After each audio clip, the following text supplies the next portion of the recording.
हुकूमत की इंतकामी कार्रवाई, 75 साल बुजुर्ग शहरी और सेनेटर आजम सवाती की गिरफ्तारी पर गिरफ्तारी, पीटीआई रहनुमाओं और दीगर का रद्दअमल। इम्पोर्टेड हुकूमत अपने ओछे हथकंडों और जालिमाना कार्रवाइयों में सबको पीछे छोड़ गई।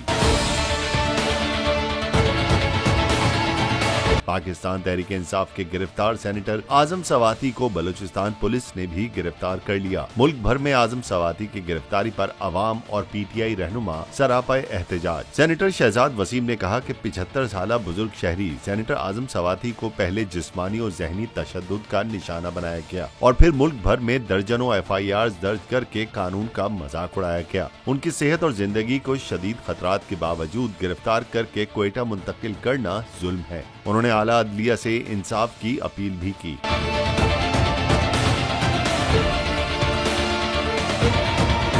जबकि फवाद चौधरी ने गिरफ्तारी पर मजम्मत करते हुए कहा कि आजम सवाती की क्वेटा मुंतकली पाकिस्तान की अदालतों के इंसानी हुकूक रिकॉर्ड पर एक और दाग है। 75 साल के बूढ़े सेनेटर और वकील को बेइज्जत किया जा रहा है।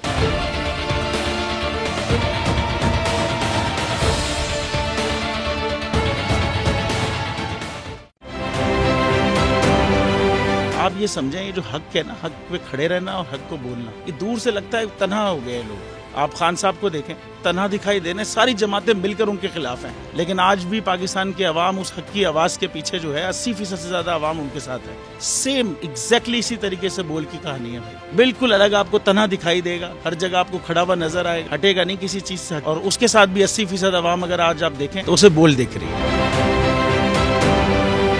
जाली केस है ना, ये हम पे उस वक्त बनाए गए थे जब हुकूमत यही थी, इन्हीं लोगों की हुकूमत थी ना। और ये जाली केस, इनको मैं नहीं कह रहा इस केस को जाली केस, इनको पाकिस्तान में क्या पूरी दुनिया में एक ऐसा शिकायत कुंदा नहीं मिला, एक ऐसा कंप्लेनेंट नहीं मिला जिसने ये कहा हो कि हमारे साथ फ्रॉड हुआ है। तो ये खुद ही बन गए कंप्लेनेंट और ये खुद ही इन्होंने खुद ही इन्वेस्टिगेशन की, उसकी खुद ही तफ्तीश भी की, यानी कि कंप्लेनेंट भी है, इन्वेस्टिगेशन ऑफिसर भी है। और इन द एंड इन्होंने फिर उसके बावजूद ये कोर्ट में जमा कराया कि जी ये केस जाली केस था और इसमें किसी किस्म जो कुछ एग्जैक्ट कर रहा था सब लीगल। ये मेरी बात नहीं है, ये इनके इन्वेस्टिगेशन ऑफिसर की बात। सबसे ज्यादा व्यूज और सबसे ज्यादा रेटिंग के साथ बोल आज भी रहा नंबर 1 पर।